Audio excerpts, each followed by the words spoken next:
Hi, how are you? Welcome again to my kitchen. Today I want to talk with you about tabletop entertaining, about gathering around a single table and cooking right there. It's great fun. Most of us think that the beginnings of tabletop cooking were probably the fondue pot. But you know this dish, and that's sticks and all, and a lot of cheese and some good bread and some friends. But it didn't start there at all. The history of cooking equipment goes something like this. First of all, it was a stick over a fire. That was probably Peking man thousands of years ago. Then secondly, they came up with a stone. They realized that a hot rock alongside of the fire was great for cooking things, and they would simply lay stuff on the stone. Thirdly came a basket of woven fibers, very tightly woven, and they could throw hot rocks into that and boil things in the basket. And then, of course, eventually the clay pot. And finally, during the Bronze Age, helmets were used. I'll show you. Helmets were used to protect the heads of the invaders from the north, the Mongols, you see. And at night they would take these helmets off and put them in the fire upside down, put in some water, and they would all sit around and cook out of it. That is the birth of the wok. You see, these are too large to wear, but you could. It's raining out, David, put on your wok. No, that's what used to happen. You see? This is our basic frying pan from China, a wonderful device, and its birth goes to the helmet. And I'll show you what has happened in terms of development since that time. I have a wonderful device here called a hoko pot. Now, why was the hoko pot used? Well, you understand that in the wintertime in China or Japan, you all sat around the central heat source. You didn't have a kitchen with heat in it and then have a furnace down in the basement. None of that. You had one fire in the house and you cooked over it. This is a clever device. We're going to put charcoal in this. See, this charcoal goes down this chimney. It's like an angel food pan, you see? The charcoal goes down the chimney, and we'll put soup in here, and then put the lid on. Charcoal goes down the chimney, and this will cook everything we want to put in it in the course of the dinner. And it's great fun. These are the little gadgets you use for taking the food out. They're little baskets, you see. Everyone has their own, and a rice bowl. It's terrific fun. So let me fill it up, and we have a batch of soup ready. First of all, I'm going to put some water in the bottom of this dish so that I don't burn up my table. It's important to remember this. And when you do this at home, be sure you have ample space underneath your table, good padding underneath there. All right, we're ready. Get rid of the mess I've made here. The soup goes in the pot. This is simply a good chicken broth with a bit of a couple slices of fresh ginger in it, so that it has a marvelous Chinese flavor. That's about a quart. There we are. Already this is fun, isn't it? Now we have to get the charcoal in there right away. I'm just going to leave the ginger in there. It won't matter. We'll get the charcoal in there right away. And this is a hot item, so be careful now. Put the lid on. And I've started my charcoal. Did I handle that? Yes. I've started my charcoal in a coffee can. You see, I have some. Where's my grater? I've got to reach it again. Hold on here. There it is. I have holes in the bottom of the coffee can so that it's easy to handle. Now, we'll get a pan over here, and you must be very careful with this. Don't let the kids fool with it either. We'll put the charcoal, the burning charcoal goes down the chimney, and this will be our fire, and keep the whole thing hot. You're right. This is not something you fool with. But once you get one of these things going, you see, in the dining room, and keep the windows open. This is not good practice in a closed house. For our family, this is a summertime dish. There. That should do us. All right, now I'll show you how to begin cooking. The menu is everyone to their own. You pick out what you like off the platter, and we can have a grand time. There. That should get us started. Should be hot enough for a time. I have a couple of bricks back here that I stole from the backyard, and they'll do fine in terms of protecting my counter while I'm waiting for the coals to get hot. Or you can do it out in the backyard. Or out in the balcony, out in the deck. You see, it won't matter. I want to blow the dust off so that I don't get dust on it now when I... See, it's cooking away already. Isn't that a riot? All right, let's close it up now, and I'll show you the assortment of vegetables that we have. Oh, let's see. Is that the sukiyaki? Here it is. Too many things going on. You put a big platter of vegetables and food on the table. Beautiful things. There. And people simply choose their own and you each cook for yourself. And then slide everything into the pot and have a wonderful time. We have some napa. Remember, napa is a Chinese celery cabbage, and we simply sliced that up. We have some green onions, beef thinly sliced, bean curd, large shrimp, raw, sugar peas, and some raw chicken, and in the center, gorgeous mushrooms. So dinner would go this way, and it's great fun. Dinner would go this way. Everyone would begin to gather, and you'd put in some beef, first of all, for everyone. We'll just slide them in here. And be sure and spread them around now. You want to be fair about this. All right, the beef goes in. Put in some chicken. And just let all of this cook for a time. And now we want some Chinese mushrooms and some bean curd. Now you can start these, you can eat these individually if you like. That would be much more typical of a Chinese household. Some shrimp. There. We'll top this off now with some bok choy. Oh, napa. Excuse me, you can use bok choy too. That's another Chinese vegetable. It looks very much like Swiss chard, but it's not, of course. Some green onions cut in long. You see how I've cut these? Long, thin strips. Okay. And some sugar peas. Fresh sugar peas if you can find them. Or any plain peas, round ones if you like. Where are my chopsticks? I want to push that down into the pot. Now, the only problem here is that everyone takes their little scooper, and when they're ready to help themselves, they'll pick something up, but they know where the shrimp is. So you've got to watch your neighbor if he's a cheater, because he can get the bath going this way, and the shrimp will go around, and he'll pick out all the shrimp. You've got to watch him every minute. All right, let's cover that up and cook it. It'll be ready to eat in just a moment. And I want to show. Oh, and the last thing you'd put in, the last thing would go in the pot, of course, when you have all the food out and you have nothing but soup left, which is now flavored beautifully, would be a batch of noodles. Pre-cook them for a moment, you see, and then throw in the noodles, and you close the meal with noodles. You're going to say, well, isn't that normally how you start the dish? No, this is the way you close, because noodles mean longevity. The longer the noodle, the better the noodle. You see, it means long life. So you always close a formal party in China with long noodles to wish everyone a long life. I like that. I think that's nice. All right, let's make a couple of quick sauces for you. My favorite one is a bit of peanut butter, about 3 tablespoons of peanut butter. That should do us. A little bit more maybe, huh? And then I want to add about a half a cup of hot water. And I'll get that right out of the tap here. All righty. Well, let's use this one. I've got one of those boiling water taps here on my fancy sink. It's just a scream. I just love it. Half a cup of water. We're going to put in about 3 tablespoons of soy sauce. 1, 2, 3. And a bit of Tabasco, and this is strictly to taste. Or you can use Chinese garlic and pepper sauce. I like that even better. We want to make a nice sauce for dipping, particularly the beef. That's the best part. Now this would be served on a little saucer for everyone. Peanut butter sauce. Let me try it. Oh, it's just marvelous for dipping in the beef. Really good. All right, let's put those aside. You can make another one of soy sauce, rice wine vinegar, and a little vermouth if you like. That's good too. So much for the hoko pot. You want to see how it's looking now? Everything's about ready. Isn't that beautiful? It's still cooking away.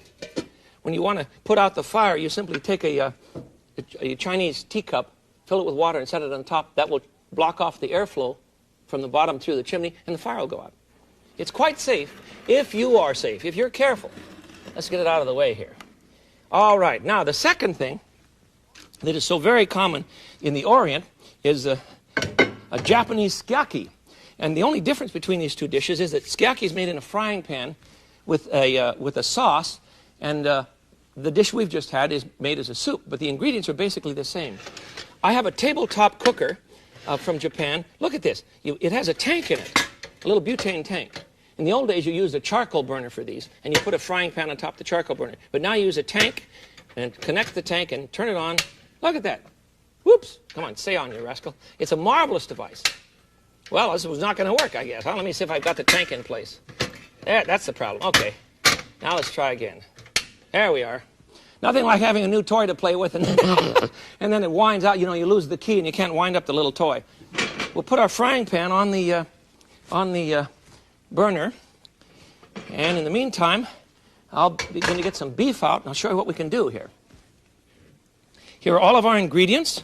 I'm using fresh mushrooms, bamboo shoots, celery, onions, bean curd, Chinese mushrooms, and some green onions. And of course, first of all, the beef. I'll put that in the pan now, and while that's cooking, I'll whip up a sauce for us. I'm not worrying about oil in this because the meat has a tiny bit of fat on it. Generally use short rib for this, sliced short rib. I make this at home for the boys and for Patty in the winter time using a regular old frying pan, you know, electric frying pan. Put it right on the old table and have a good time. Works fine. That's enough meat. Let's make a quick sauce for this. This is the traditional sauce from Japan, and it is made thusly. We want half a cup of soy sauce. Like so. 3/4 of a cup of chicken broth. So this is not terribly strong, you see. 3/4 of a cup of broth. And then we want to add a bit of sake. Don't try and make good sukiyaki. This is not suki. They tell me it's skiyaki. S-U-K-I-Y-A-K-I is pronounced skiyaki.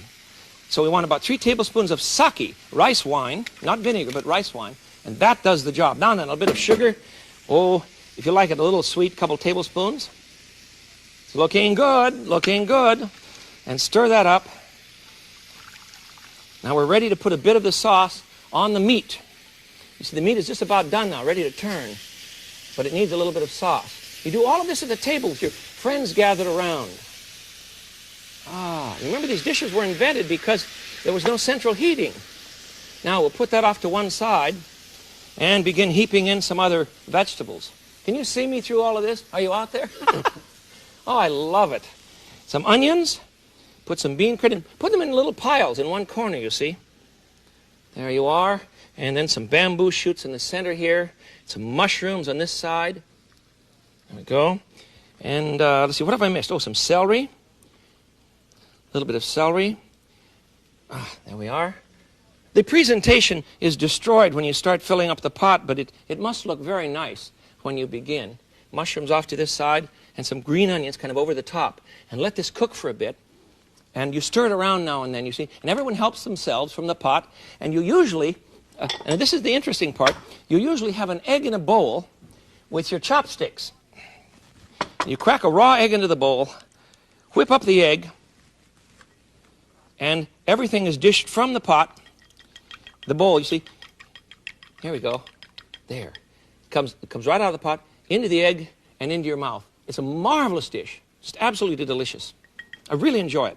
Skaki. Okay, let's try another one.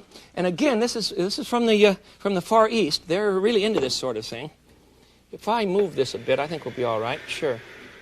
I think it's going to be ready in a moment. I think I'll turn it off. There we are. Now, this next one is again from the East and very, very delicious. We're going to go to Korea. Here's a steak cooker, a Korean steak cooker. This is an old brass one that used to go over a charcoal burner, the burner one under here, you see. And then you would lay the strips of steak on the marinated steak on the top, and the juices would trickle down into the pan here, and the steak would be grilled that way. You'd turn it maybe once. Wonderful. In our time, these gas ones, incidentally, are put out by an outfit called Eve Flame. They're wonderful. They're all made in Japan. Look at this one. This one has, I'm setting this on my stove. It's not connected to gas, you understand. This one has the same sort of butane tank in it, but it has and you put a pan of water down the bottom here, but it has a griddle you can put on it, or it has a rack so you can do shish kebabs and that sort of thing. I want to use the steak grill. This is just like the one they have in the restaurant in New York City called, what is it? Wulok? Anyhow, it's on 40 West 46. It's a terrific place. There, it's on. I want it to get good and hot now while we marinate our meat. Yes, it's very on. This should go well. Much more fun to use this kind of thing than the other because this brass one, because you have to have charcoal going in the house, and it gets to be a little heavy. It gets to be a little heavy, so don't do it too often. There, that's going to be fine. All right, let's get a bowl and get some meat in it and a sauce for our Korean steak. The sauce is a little bit more complicated. I want 3 tablespoons of soy. 1, 2, 3, 4. I want 4 cloves of garlic. And I'm not going to fiddle around a long time with these. I'm just going to smash them right up. with my knife and throw them in there. Missed one. Get back in here. You have a wonderful future. Get in the pot. All right, the garlic goes in the soy. 4 tablespoons of soy, 3 or 4 cloves of garlic. Now we want a teaspoon of grated ginger. And for heaven's sakes, remember that you can't use dry ginger if you're going to make good Oriental cooking. There we go, about a teaspoon, I think. If you like this a little sharp, and I certainly do. This little ginger grater is a fine thing to have. You can find them in Oriental 10-cent stores if you're in that kind of the country, or you could find them in gourmet food shops. Porcelain. There you are. Now, we're going to add to that a bit of sherry or gin, a couple of tablespoons. If you're going to add sherry, make it very dry. About 3 tablespoons. I'm going to add gin. And that's very common in China. They have a rice wine in China, and in Korea, and in Japan. I think it tastes something very close to benzene, to petroleum. The same odor that you have when you're pumping gas for your car. It's very, very strong, but it's wonderful for cooking. Now we want to add a half teaspoon of sugar, not to make it terribly sweet, but just get it rolling, and a dash of Tabasco. You can see some similarities in these dishes, can't you? But now you watch. That's where the similarity is going to end. A little Tabasco, because now we're going to add a sauce from China called a hosen sauce. It's a bean paste, fermented bean paste. It's connected to soy, really. It's very close. I'm going to add 1 tablespoon. And then we want to add a couple of green onions chopped up. Remember now when you're chopping, a good cook will never stick his fingers out. Remember that? Keep those fingers bent under. I tell you that every time we're together. All right, a couple of chopped green onions. There we are. In they go. And to that, now we're going to add a tablespoon of sesame oil. And when you buy sesame oil, please be sure and get it from an Oriental merchant or the Oriental shop, part of your supermarket, because you don't want to have a raw oil. You want it a nice toasty color. This is kind of brownish. It's very beautiful. Okay, how's our burner going? Boy, that's good and hot. Like, we better hurry along here. There we are. Now, one more ingredient, and I don't want you to put too much of this in, but it's a little bit of liquid smoke because we're not doing this over charcoal. We're going to add just a smidgen of liquid smoke that you can get in the supermarket. I think it usually is under the barbecue section, a little brown bottle full. Okay, now we have some steak strips, or some, you can buy a roast and cook that down. Slice it down so we can cook it. I'll show what I've done. Here we are. And we'll simply marinate these slices of roast, you see. There we go. And they will go on the griddle. And they'll cook very quickly, so you be ready with your plate. You're right in the middle of the table here, you see. You're all set to go, so we'll let these marinate for a few minutes. You should make this ahead of time and then bring it to the table arranged nicely on a plate. And we'll just put these on right this minute. Are you ready? Here we go. You don't have to lay them out flat. Just put them right on there. Oh, this smells good. Well, will you help? Come on, get off there. There you are. Now, because they're thin, you see, they'll cook very quickly. Yes, this is making a little smoke. You open those windows when you do this. I'm afraid I got my griddle awfully hot while I was talking to you. Normally you'd be sitting right here and you could control it much better, but there it is. Well, we'll put some onions on top. We'll probably turn that once during our cooking time. Once would be sufficient. All right, let's. I think it's ready to turn right now. Doesn't take long. And of course, everyone would have their chopsticks. At I can't remember the name. I'm so sorry. At this place in New York on 46th Street, they give you your own chopsticks and they expect you to cook your dinner. And everyone sits around, mostly Korean. Wonderful Korean families there, and it's very popular with the businessmen. Isn't this fun? I had tongue fixed this way once. Raw tongue that was marinated and brought to the table, and I sat there and I cooked my lunch of tongue that had been marinated Korean style. Just delicious. Okay, that's done. Let me turn off the burner here. I'm turning it off only because I don't want it to overcook, and we'll eat it later, but you understand how it's done now, huh? Because I have one more to show you that I think is going to surprise you. I'll put this out right here. There. That's heavy. Okay. I think we can manage. One last thing.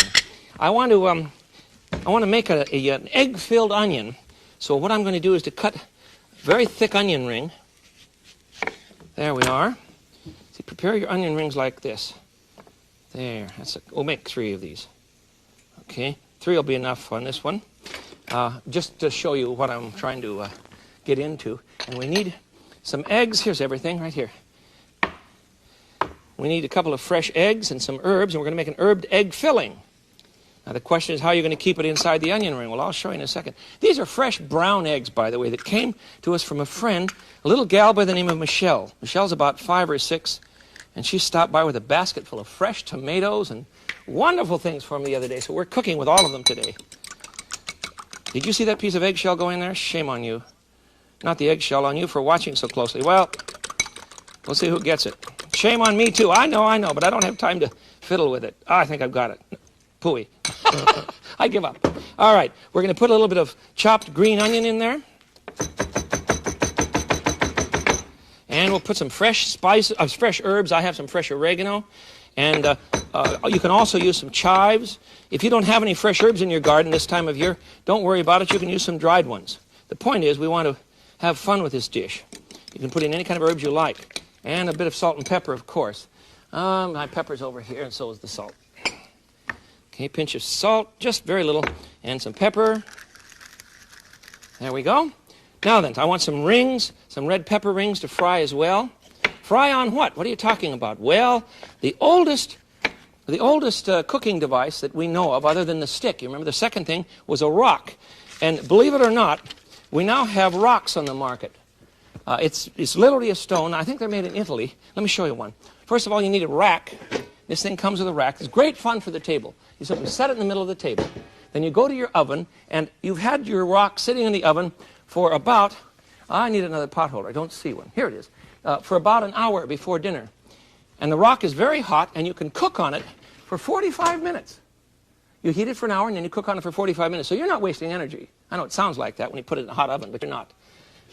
Put it in about 500 degrees, and this is very, very hot. You've cured this with a little bit of oil first. There we are. And because I'm using this one the first time today, I'm going to put just a smidgen of oil on it. But after this, I would never oil it again. You don't have to put any oil on this, so it's a very safe way to try and cut down on oils in your family. There, ouch, that's hot. Now this sits right in the middle of the table, or close to the cook, you see. And here we go. We'll put some onion pieces, some pepper pieces on it. There we go. These are cooking away. And you hear them hissing already. And we'll put the onion rings here. And the mixture of egg goes right in the center of each one. And they'll cook beautifully, and then we'll turn them once. There. That's a big piece of herb. I don't think we need that in there. There it is. I'll get that one out, huh? Too big. Didn't chop it up enough. All right, there we are. You can make a whole bunch of those and have a good time. The point here is simple. We want to enjoy ourselves, and if you're running in and out of the kitchen when you're trying to entertain, it's no fun at all. No, you don't need all this expensive equipment. Hoko pots are about $75. These run, I don't know, probably $90. You're talking about cash. The stone is about $35, I think. But if you like to entertain, remember you're investing in good things, and you can have a good time with your friends. For me, that's very important. Channing is particularly interested in this stone. He has a good time with it. And we made Korean steak, the one that I made on the burner, this one. I made that on the stone just a couple of weeks ago, and it came off very, very well. Now, you would use a pancake turner. This is not quite done yet. Let's see what's happening. Well, they're just doing fine, but they're not done yet. Takes a minute here to get them going, and we'll turn these over as soon as they set, but I don't think you're going to have time to turn them. So, there we have cooking around the table, sitting in the middle, going back to the old days when they didn't have central heating, and you used to huddle around the fire in order to keep warm. That's the birth of sukiyaki, that's the birth of the hoko pot, and certainly the birth of the grill in Korea. So today, we have entertained one another, and certainly ourselves, with Korean steak. Yes, you can do that just in your electric frying pan. It won't have that crunchy brown on it, but it will work. Or on a little charcoal broiler out in the backyard. We've used a stone, an old cooking device, to make some fried peppers and some onion rings filled with herbed eggs. And we've cooked traditional skyaki from Japan in a frying pan right on the stove, right on the table. You can use an electric frying pan, of course. And in this pot we have, in this elaborate old bronze or brass pot, tin-lined, of course, we have hoko pot, sometimes called hot pot or chrysanthemum pot. There it is. You can eat very, very well around the table together as a common family and as a common community. All of these things come from a communal mindset, you see. The idea of eating privately is unknown when you cook this way. Maybe we should give up on the TV tray and think again about feasting together around the table. It's about time, and I'm ready for you. Until we eat together again then, this is the Frugal Gourmet. I bid you peace. Bye-bye.